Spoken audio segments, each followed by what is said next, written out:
Abra sua Bíblia nesta manhã, o que é conhecido como a história do Natal. Lucas capítulo 2.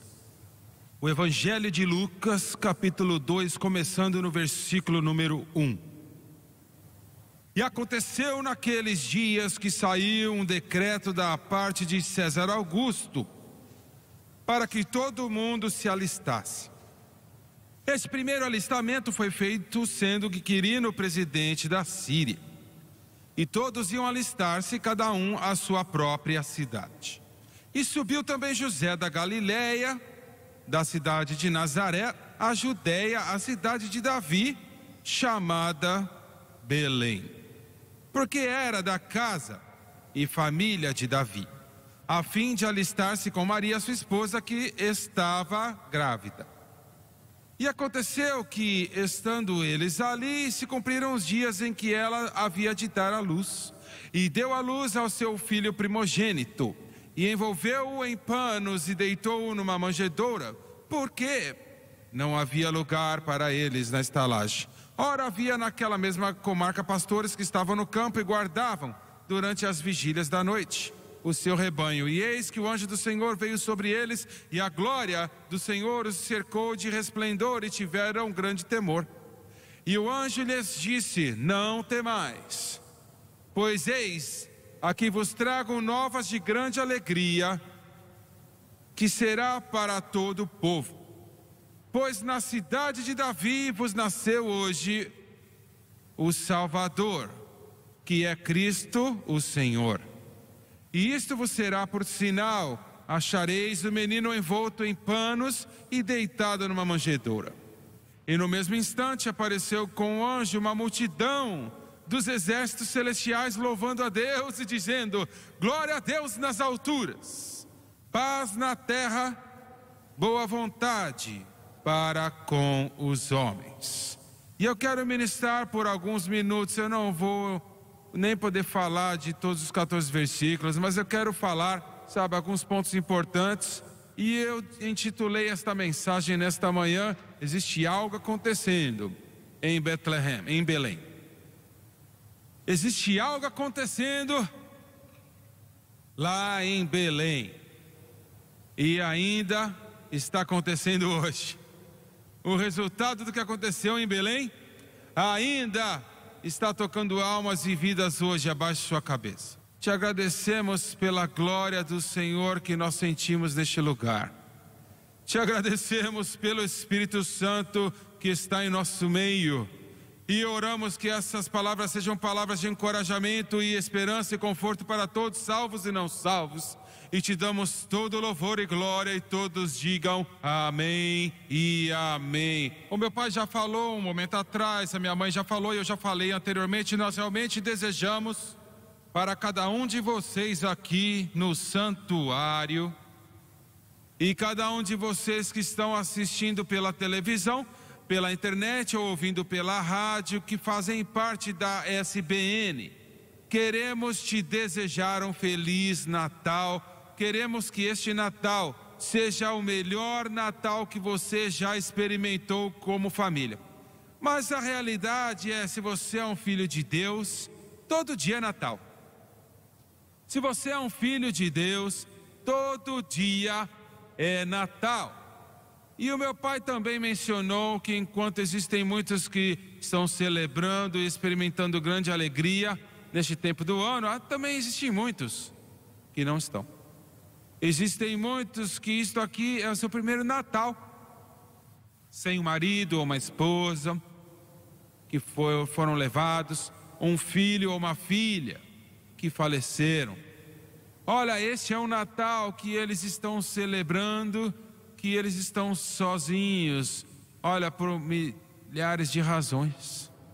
Existem aqueles que nesta época sua alegria não está cheia com alegria, mas com quebrantamento e tristeza. Existe tantos no mundo hoje que, enquanto nós celebramos, eles choram. Enquanto nós clamamos, eles estão cabisbaixos e quebrantados. Mas eu quero que você saiba, se você estiver assistindo ou ouvindo nesta manhã, através da rede Som Life de televisão. Eu quero que você saiba, não me importo a emoção e o sofrimento que você tem, não importa para mim a tristeza da sua vida e o pecado e a tristeza que você está agora.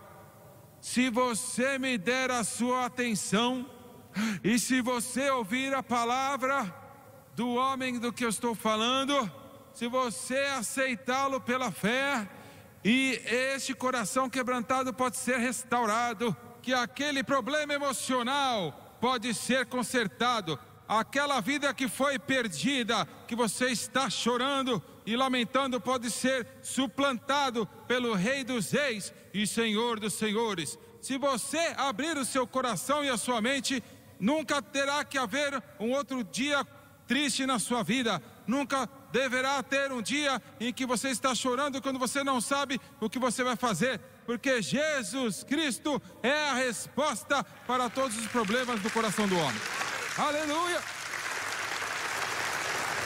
E se você não acredita nisso, você está no meio, na televisão, todas as pessoas aqui que estão assentadas aqui no Centro Familiar de Adoração, eles podem testificar que uma vez eles estavam perdidos, mas agora foram encontrados. Eles podem testificar que havia choro, mas agora eles podem dizer que existe uma alegria que vem pela manhã. Eles podem testificar que uma vez, olha, eles estavam fora do reino e fora da aliança, mas agora por Jesus Cristo, o que Ele fez no Calvário, agora eles foram trazidos para dentro da aliança e eles foram feitos filhos de Deus, filhos e filhas de Jesus Cristo, o Filho do Deus vivo. E a mesma experiência pode ter você, se você dar uma chance para Jesus no seu coração e na sua vida. Versículo 7 diz que não havia espaço na estalagem para José e Maria quando foram para Belém para pagar os seus impostos. E esta declaração proclama que Deus manifestou na carne e agora veio para a terra. E quando chegou o tempo do seu nascimento, não havia espaço para Maria, não havia espaço para José, não havia espaço para o bebê estar naquela estalagem, não havia espaço para ele. E isso tem um significado muito maior do que você entende, porque a realidade é, olha, a razão porque o mundo está na bagunça em que está é porque não há espaço para Jesus Cristo. Você está entendendo isso? A razão porque temos 10% da nossa população na América viciadas com álcool ou narcóticos ou os dois, é porque não há espaço para Jesus na vida deles. A razão porque nós vemos a nossa Constituição, nossa força, olha, a própria Constituição do nosso país, as nossas liberdades que estão lá, e a razão porque nós vemos que elas estão sendo destruídas é porque não há espaço para Jesus. A razão porque nós vemos este ódio no mundo é porque não há espaço para Jesus. A razão porque temos organizações como a Vida dos Negros Importa e os outros no KKK, porque não existe espaço para Jesus.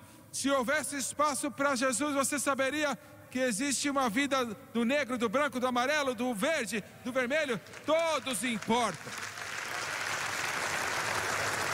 A razão porque nós abortamos 1,2 milhões de bebês por ano e as mãos da nação americana, olha, estão sujas de sangue, porque quantos Mozart nós matamos, sem dizer quantos Jonas Salks nós matamos, nós assassinamos, que tinham a cura do câncer em suas mentes, se tivessem vivido até a maioridade. Quantos grandes ministros, quem sabe, talvez assassinamos outro apóstolo Paulo. Mas as nossas mãos estão pingando com o sangue dos bebês assassinados. Olha, o mundo está doido, totalmente louco. Você tem pessoas que vão gritar e vão para o extremo e vão lutar nas ruas, sabe, pelo direito das mulheres para matar o seu bebê. Não é um bebê, né? É somente... Não, ela tem 9 meses de idade, mas não tem um bebê lá. É somente um feto. Olha, tem uma boca, uma mão, um olho, os ouvidinhos, um coração batendo. Olha, mas é só um feto. Você tem políticos que não vão reconhecer que é uma criança. E ainda assim uma mulher com 9 meses de gravidez, e o povo lá que apoia o assassinato, né, pró-aborto. Vamos mudar o nome, isso não é pró-aborto não, é pró-assassinato. Eles dizem que é somente um feto. Mas se aquela mulher que tem 9 meses de gravidez bate no carro tem um acidente de carro com um bêbado, e ela perde aquele bebê, eles vão culpar aquele motorista bêbado com assassinato. Como é que pode ser assassinato se é somente um feto? É quão estúpido nós somos. Olha quão loucos nós somos. Olha como que o mundo perdeu sua mente. E você pensa como que pessoas sensíveis inventam coisas assim. Porque não há espaço no coração deles para Jesus Cristo. É por isso que a gente pode ter a Corte Suprema redefinindo o casamento. Sabe, agora quando você lê a Corte Suprema, quando você lê realmente o que eles citaram, você literalmente pode casar o que você quiser. Se você quiser casar com a sua mula, olha, 3 casos já. Já tem 3 casos na América de pessoas casando, olha, animais. Olha só. Olha aí. Quão estúpido. Quão idiota é isso. Olha que ridículo. Você não pode definir o casamento, porque Deus criou um homem da maneira que um homem... Será que eu tenho que ser mais descritivo aqui? E ele criou uma mulher da maneira que ela foi criada, para eles se unirem em santo matrimônio, para o propósito de trazer filhos e filhas neste mundo. Mas a gente pode mudar? Olha, você pode mudar todas as definições que você quiser, mas não vai mudar a palavra do Deus Todo-Poderoso. A razão por quê?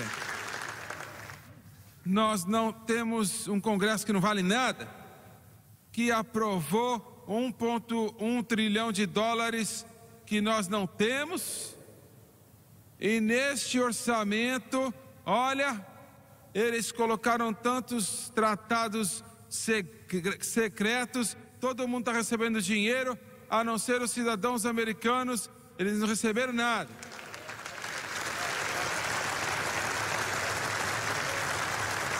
Por quê? Porque não tem espaço para Jesus. Olha, os homens falaram, somos mais espertos. Não precisamos de Deus nas nossas escolas. Vamos remover oração, remover as Bíblias. Porque não há espaço para Jesus. Então o que ficou de sobra para a gente é: uma criança não pode trazer uma Bíblia para a escola, mas o muçulmano pode trazer um Corão. E não somente isso, eles têm que dar um lugar para eles orarem 5 vezes por dia. O que aconteceria na América, na escola pública, se de alguma maneira pudesse ser organizado, olha, sem você saber, que no mesmo dia, em toda a América, estudantes cristãos se levantassem e dissessem: é nosso tempo de oração, é o nosso tempo para chamar ao Senhor, e viemos aqui para orar, não para Maomé, não a Alá, mas nos levantamos aqui para clamar a Jesus Cristo, o Rei dos Reis e Senhor dos Senhores, o primeiro, o último, o Alfa, o Ômega, o início e o fim.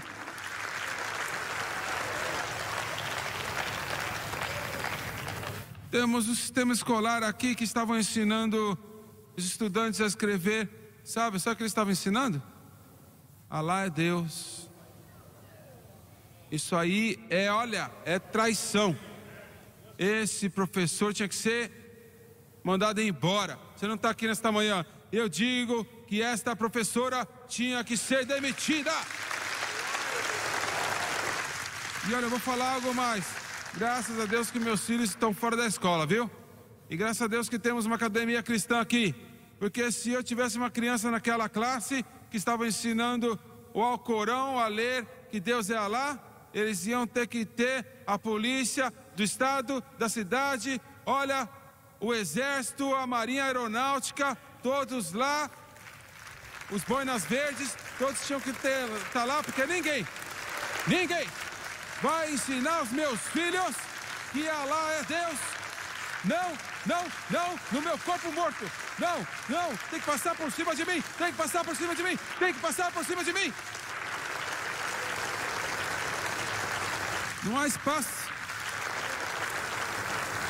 Temos um presidente que diz: eu não sabia. Olha que o massacre de 14 americanos. Eu não sabia que, na verdade, traumatizou o país assim, porque eu não assisto muito televisão. É o que ele falou, você acredita? É o que ele falou. Esse aí é o seu presidente. Esse aí é aquele que pode apertar o botão vermelho. E ele fala assim: eu não sabia. Eu não sabia, ninguém falou nada para mim.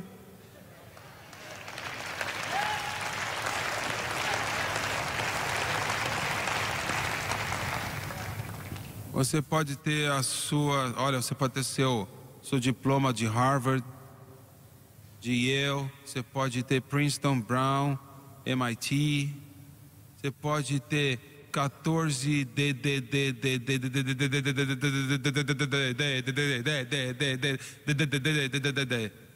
depois do seu nome.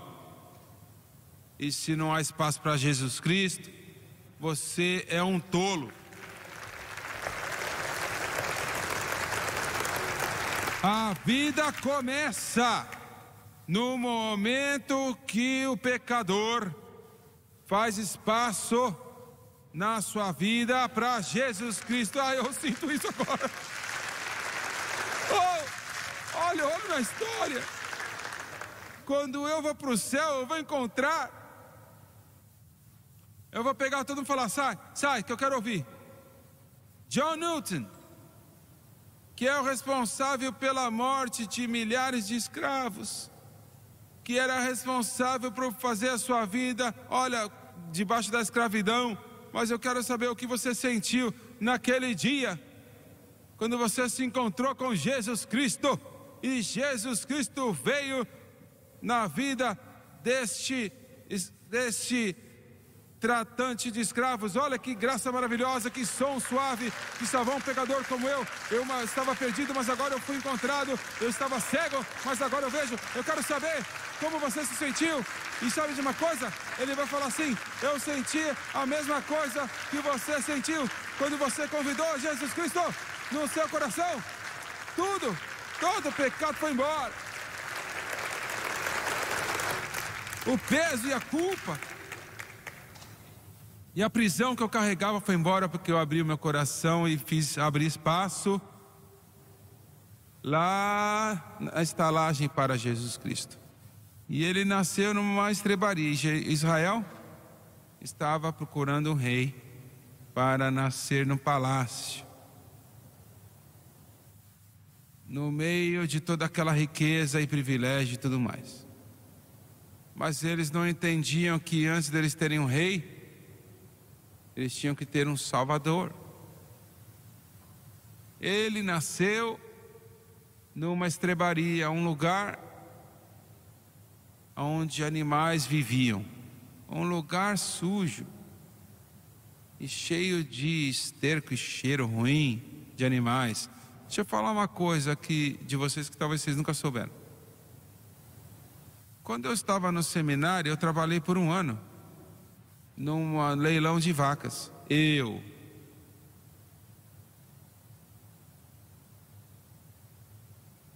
Agora, eu sei, conheço shopping.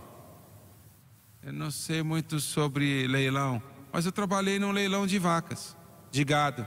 Eu era aquele que no momento... Quem dá mais, quem dá mais, quem dá mais, sei lá o que eles falam. Vendido para o cidadão. Então, e tinham então aquelas estrebarias, e se a pessoa que tivesse comprado, sabe, eles abriam aquele lugar, então aquele boi ou vaca, seja o que for, começava a andar, era meu trabalho pegar aquela, olha, muita pessoa que encontrei, deixa eu ficar quieto.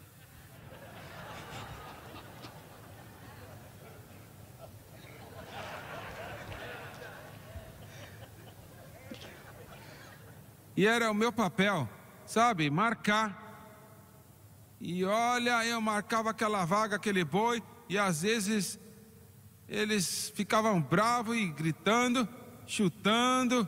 E ó, primeiro dia, quando trouxeram, no primeiro dia, de repente, eu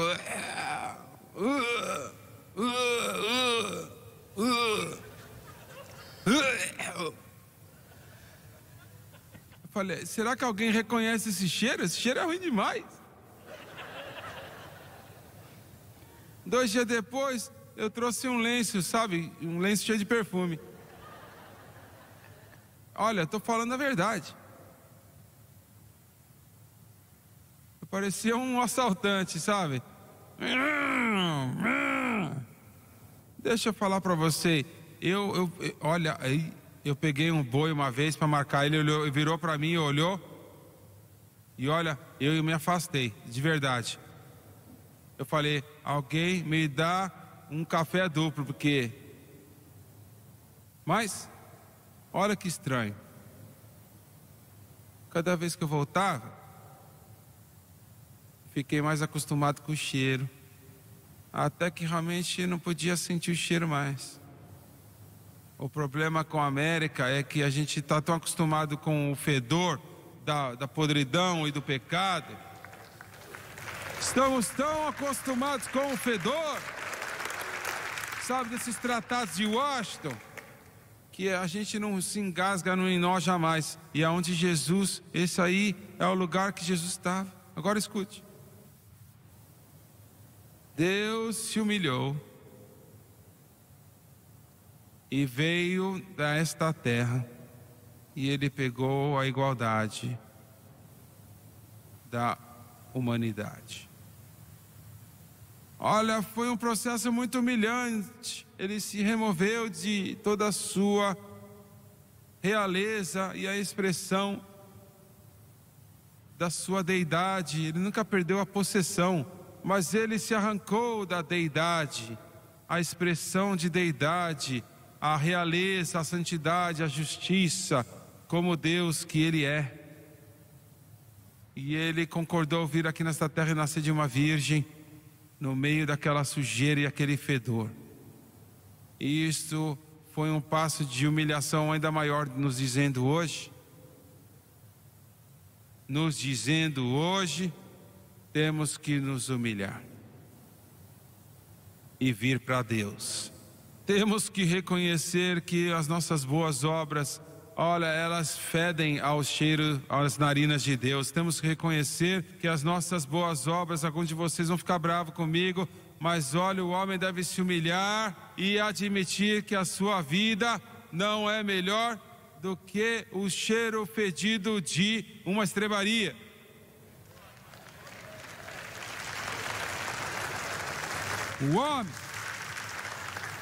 O melhor do homem não é nada mais do que o fedor nas narinas de Deus. Isto é uma razão, porque é isso que é a justiça própria. A justiça própria é por isso que fede tanto nas narinas de Deus, porque a justiça própria diz: eu posso pegar as coisas boas minhas e eu posso oferecer ao Senhor, mas não há nada bom, nenhum de nós temos nada que é bom. Tudo que nós somos hoje que é bom é uma santidade emprestada e uma justiça emprestada, não é de nós mesmos, mas é a santidade e a justiça de Deus mas haverá um dia, chegará um dia no futuro, que a mortalidade se revestirá de imortalidade e nós vamos tomar em nós mesmos um corpo incorruptível, aleluia. Mas temos que nos humilhar. O seu nascimento foi anunciado pelo anjo do Senhor aos pastores. Os pastores eram o grupo mais inferior da sociedade em Israel, a não ser os escravos. A única pessoa que era mais baixo aos olhos da aristocracia, e você tem que entender, o Israel daquele dia eles acreditavam num casticismo. Se você nascesse rico, você é bendito por Deus. Se você nasceu pobre, você é amaldiçoado por Deus. Se você nasceu enfermo, você é amaldiçoado por Deus. Se o melhor que você podia fazer era ser um pastorzinho, você era amaldiçoado por Deus. Você era o mais baixo dos baixos.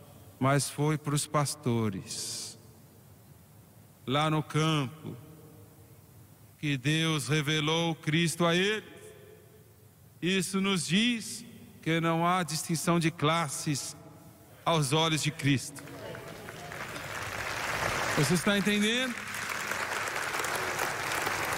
Olha, do mais baixo dos baixos ao mais alto dos altos, e tudo entre essas duas classes. Não há distinção de classe em Jesus Cristo, aleluia. Ele diz: vinde a mim, como você está. Olha, quebrado, enfermo, doente, sangrando, ferido e pecador, e eu vou ser um bálsamo de Gileade, e eu vou ser o seu médico, eu vou te limpar, e eu vou te restaurar, aleluia. Não há distinção de classes. E deixa eu falar uma coisa. Olha, a gente fez um grande engano aqui nesta nação. Nós tentamos classificar esta nação por causa de cor de pele, mas deixa eu falar umas coisas para os nossos negros. Temos pessoas na sua própria comunidade que olha baixo para você, viu? Porque você não se parece com eles. Olha, pessoal branco aí, vocês aqui, ó. Você tem algumas pessoas que eles não vão te dar o tempo do dia porque você não dirige o carro certo. E você não pertence ao clube de Louisiana, e você, sabe, não faz isso e aquilo, e você não tem um diploma. Olha, não importa. Olha, existe racismo e preconceito em todas as classes de distinções, e isso fede nas narinas de Deus, e deveria cheirar mal também em suas narinas. Outro dia eu estava em Londres, estava dirigindo até o hotel, me pegaram no aeroporto, e havia construção lá na estrada, e a gente teve que fazer um retorno.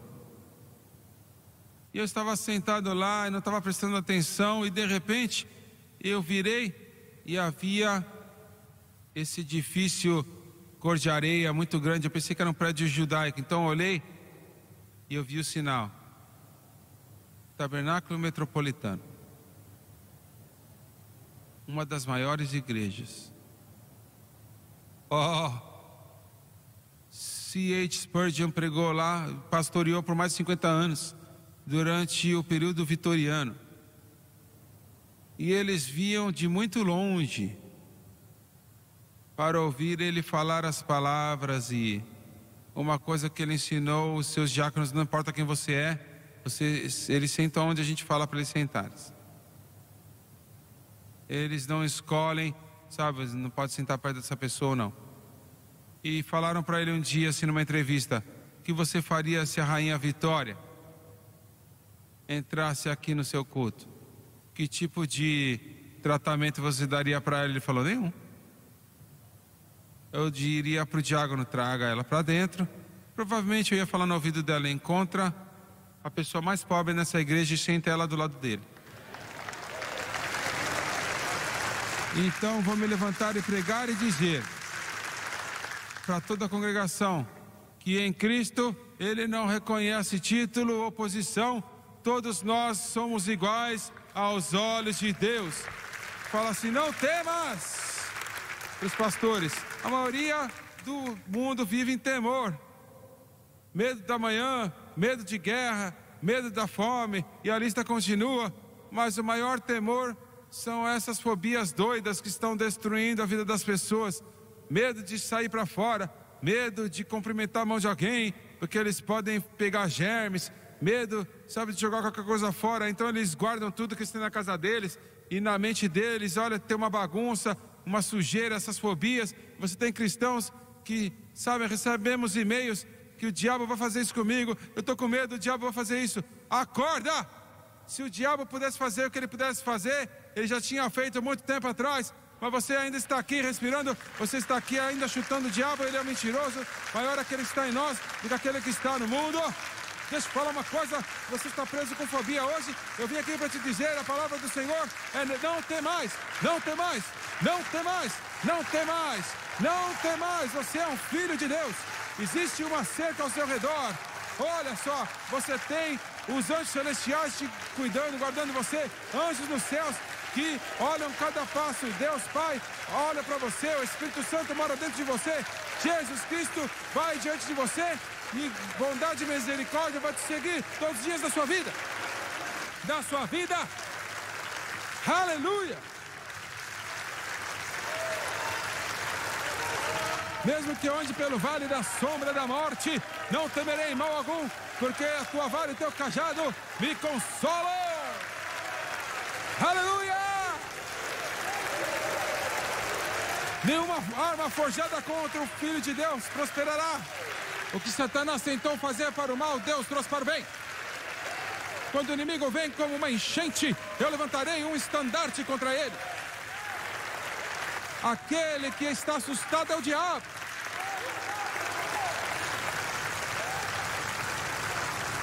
Ele está tentando fechar a porta desta igreja do dia que está aberta, mas ainda estamos aqui trabalhando e ainda estamos pregando.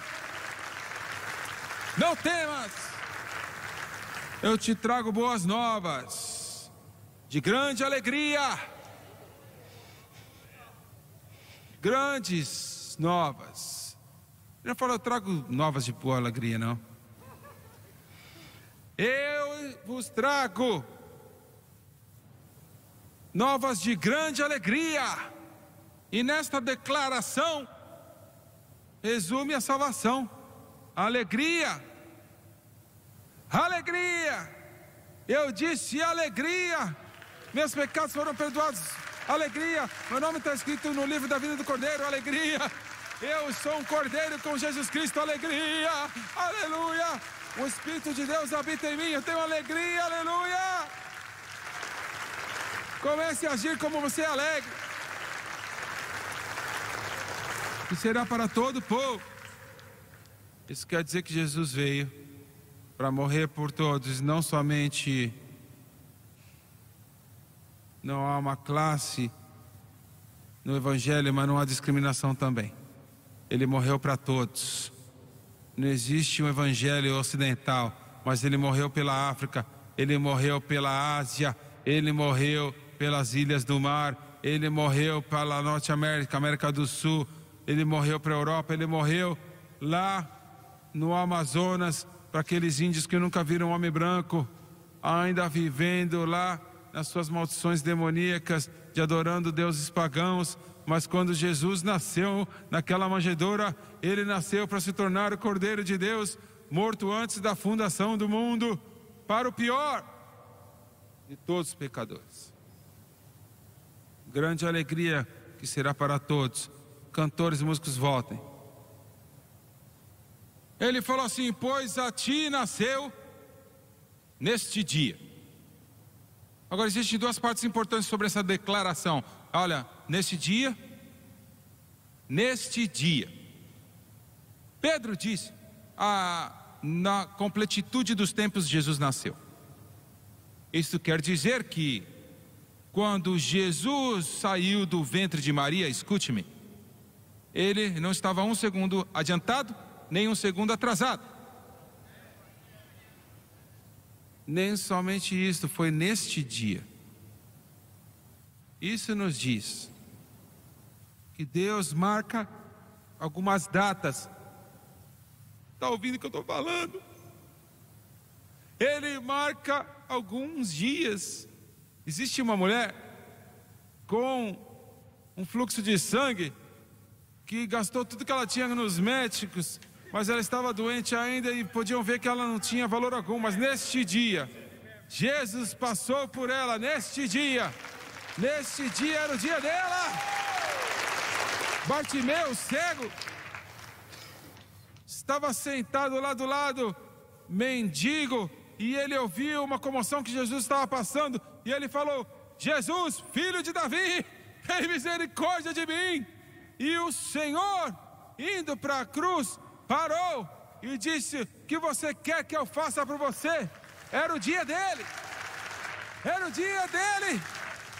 Quando a filha de Jairo morreu, era o dia dela para ser ressuscitada. Quando Jesus falou: Lázaro, sai para fora, era o dia de Lázaro. O que você está querendo me dizer? Estou querendo te dizer que Jesus tem o seu dia. Deus tem o seu dia. Segura firme, meu filho, não desista. Deus tem o seu dia de cura. Ele tem o seu dia de bênção. Ele tem o seu dia de derramar. Pois a ti nasceu hoje. Para de escolher o dia. Deixa o Espírito Santo escolher e falar: é hoje. Esta declaração fala da reencarnação, Deus manifestado na carne. E o Senhor Jesus Cristo, nascido de uma virgem, olha para que ele possa ser o último Adão, recebendo de volta pela sua morte, ministério e ressurreição tudo que o primeiro Adão perdeu. Então ele fala assim: o Salvador. O Salvador. Jesus quer dizer Salvador. Sabia disso? Que é Cristo, o Senhor. Jesus é Salvador e Cristo é... Quando você fala Cristo Jesus, você fala Salvador ungido. Quando você fala Jesus Cristo, você fala Salvador ungido. Você está entendendo isso? Ele não era somente Salvador, mas ele foi ungido para ser o Salvador. Um Salvador que era Cristo, o Senhor. Apresenta Jesus como as boas novas de grande alegria. Consequentemente, isso era uma pessoa, não uma filosofia, viu? Não foi uma filosofia que nasceu lá naquela manjedoura. Não foi a psicologia. Não foi um outro programa de autoajuda. Não foi uma denominação. Não foi uma religião que nasceu nesta estrebaria. A mídia quer falar que o cristianismo é religião. Nós não somos uma religião. Cristianismo é um relacionamento com o homem Cristo Jesus. Deixa eu falar uma coisa, Brian. Olha, eu quero...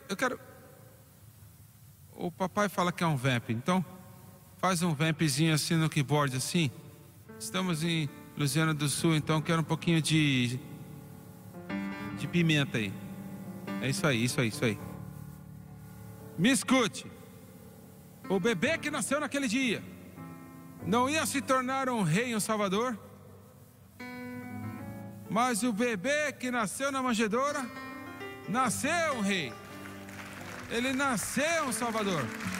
Ele nasceu um curador. Ele nasceu o libertador. Ele nasceu a bendita esperança. Ele nasceu a paz que passa todo entendimento. Ele nasceu a alegria incontável e cheia de glória. Ele nasceu como maná para o faminto e a água para o sedento. Ele nasceu como aquele que podia pegar, virar e transformar água em vinho e ressuscitar o morto e abrir o olho do cego. Ele nasceu. Alguém tem que louvar aqui. Cantores ficam prontos. Então ele falou assim, uma multidão de anjos dos exércitos celestiais começaram a louvar a Deus. Agora os anjos não têm pecado no céu. Eles nunca foram salvos. Eles foram criados por Deus num estado para serem embaixadores e mensageiros de Deus. E mesmo assim eles começaram a se alegrar. Mesmo que o Calvário não era para eles, eles começaram a se alegrar. Olha, os anjos celestiais, o exército celestiais louvando a Deus. E eu estou falando isso para isso aqui, ó. Se os anjos nos céus, que nunca experimentaram a maravilhosa graça, eles nunca experimentaram a cura do câncer, eles nunca experimentaram um coração sendo curado, mas nós experimentamos. Então, por que a gente tem que deixar os anjos cantarem mais que a gente? Você está ouvindo o que eu estou dizendo nesta manhã? Por que pode ter anjos celestiais? Olha, corpo de Cristo aqui na casa de Deus, começando a louvar ao Senhor. E deixa eu falar uma coisa. Fala pra gente, tem fôlego, louva ao Senhor. Louve ao Senhor com a harpa. Louve ao Senhor ao som das trombetas, ao som dos símbolos. Tudo que tem fôlego, louve ao Senhor. Dois mais pontos. Olha só, vou acabar aqui rapidinho. Glória a Deus nas alturas. Glória a Deus nas alturas, o que eles falaram, nas alturas. Ele merece o nosso louvor mais alto. Você está entendendo? Não algum louvorzinho, não um jogo de futebol, não um jogo de basquete, ou de beisebol, ou de golfe, mas Jesus Cristo merece o nosso louvor mais alto. Deixa eu acabar. E paz na terra. Agora isso aí quer dizer duas coisas. Era profético para o dia que virá, quando Jesus Cristo vai reinar no trono em Jerusalém, no templo de Deus, e haverá paz neste mundo. Mas também quer dizer isso aqui, ó,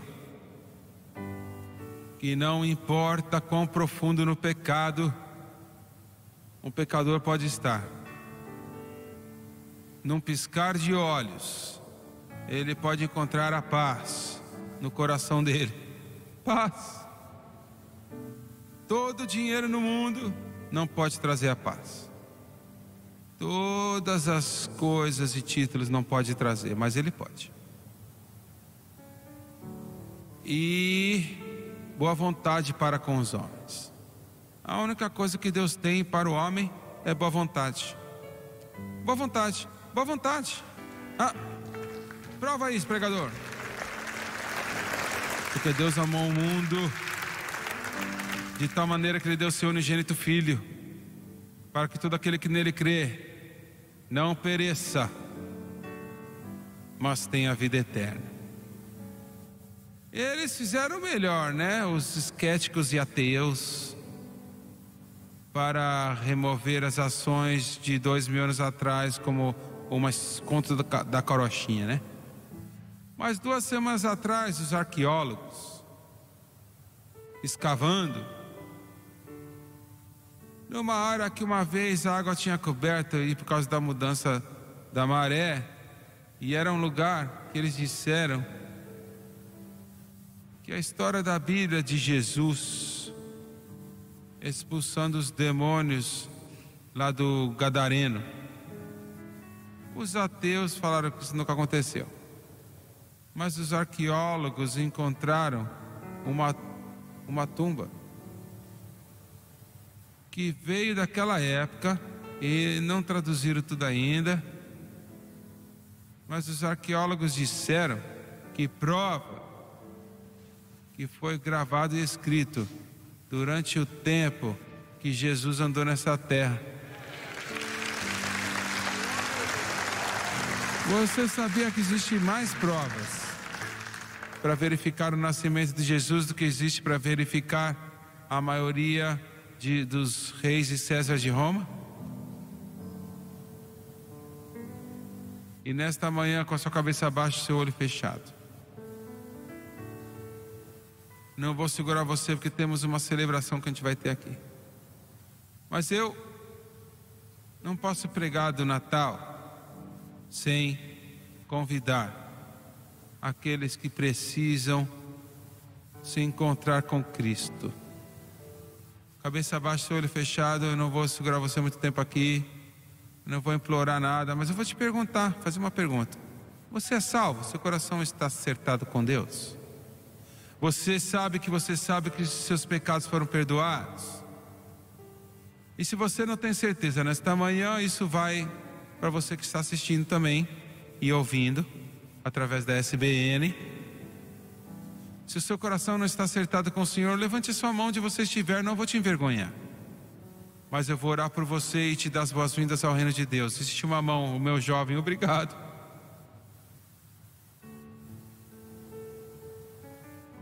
O que aconteceu em Belém há 2000 anos atrás foi para ele e para nós. Mais alguém, rapidinho? O tempo está passando. Rapidamente, mais alguém? Neste santuário, que vai levantar sua mão. Eu quero que esse jovem que levantou sua mão aqui na minha direita, venha aqui para fora, por favor, meu amigo. Venha aqui para frente. Vocês assistindo e ouvindo. Talvez você não esteja aqui no santuário, talvez você esteja no seu apartamento, num motel. Talvez você esteja numa casa sozinho, assistindo. Mas não importa. Você pode levantar a sua mão onde você está. E o mesmo milagre da vida vai vir para esse jovem aqui, vai para você também, onde você está. Eu quero te convidar para dizer a maior oração no mundo. Olha, alguns homens venham aqui estar com ele, por favor. Alguns dos nossos homens, rápido. Eu vou orar a oração do pecador. E eu vou pedir para você repetir comigo. E isso vai para você na televisão e na rádio e na internet também. Repita esta oração também. E creia, acredite. Dizer palavras não vão te salvar, mas se você crer com seu coração, você pode ser transformado. Olha, eu vou pedir que você levante sua mão, como sinal de rendição e submissão. Você na televisão também, na rádio ou na internet, levante as suas mãos também. Eu vou pedir que cada um aqui na casa do Senhor nesta manhã repita essa oração com ele, para que a voz dele não esteja sozinha. E vocês que estão assistindo e que já são salvos também, diga onde você está. Agora baixe sua cabeça, feche seus olhos e diga comigo agora: Pai Celestial, eu venho a Ti, em nome de Jesus. Eu sou um pecador, mas eu sei que Tu és o Salvador. Eu acredito que Jesus Cristo é o Filho de Deus. Eu creio que Jesus Cristo nasceu de uma virgem, numa estrebaria em Belém.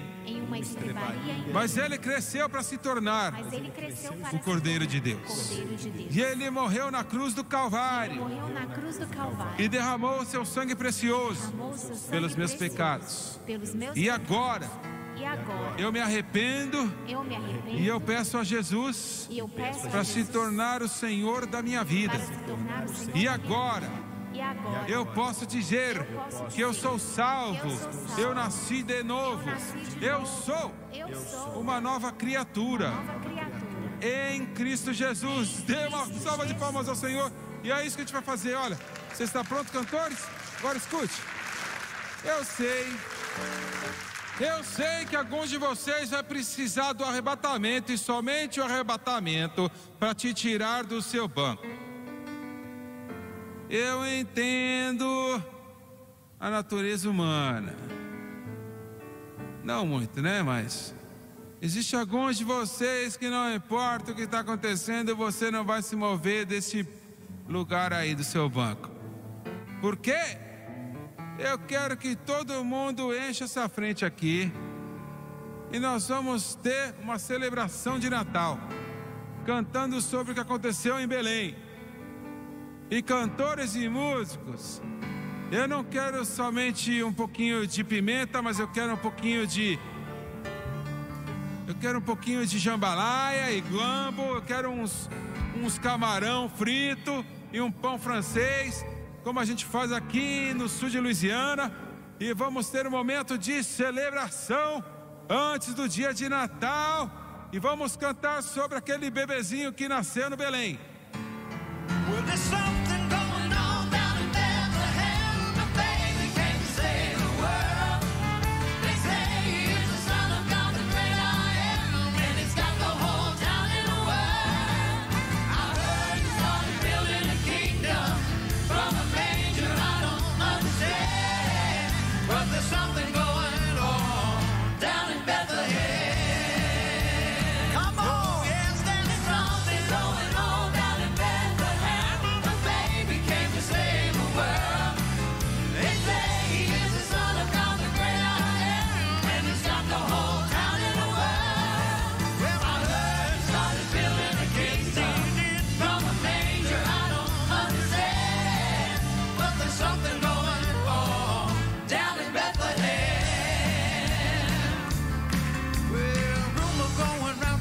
shepherd, and the wise man said that it's true.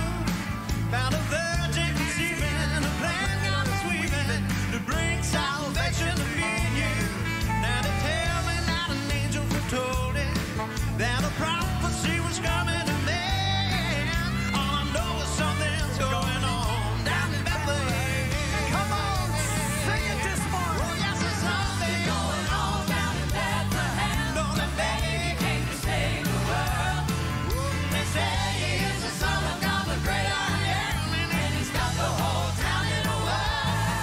Well, I heard he started building a kingdom from a manger. I don't understand, but there's something going on down in Bethlehem.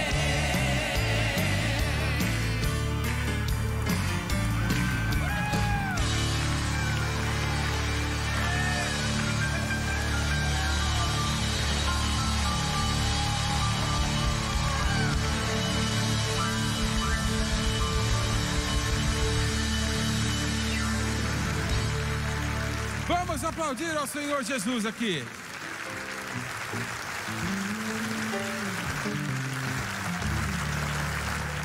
Você vai embora agora. Você saia daqui com o entendimento que tudo que Jesus fez, a encarnação foi para você. O Calvário foi para você. A ressurreição foi para você. A ascensão foi para você. E a segunda vinda e o arrebatamento é para você. Agora queremos desejar cada um de vocês, não somente na igreja, mas na televisão, na rádio e na internet, onde no mundo você estiver. A Bíblia diz que quando Davi se tornou rei e uniu Israel, ele chamou o povo de Jerusalém para uma assembleia solene, e eles se reuniram diante do rei, o rei Davi. A Bíblia diz que ele se levantou, estendeu a mão sobre o povo e ele os abençoou em nome do Senhor. Agora eu não sou Davi, né? Mas eu sou um filho de Davi, porque eu estou na linhagem, você também. E você é o povo do reino. Então, em nome do Senhor Jesus, nós te abençoamos. Em nome do Senhor Jesus, nós te abençoamos. Em nome do Senhor, nós te abençoamos. Vira para a pessoa que está ao seu lado e cumprimente o nome de Cristo. Vamos, Raya, vamos cantar de novo.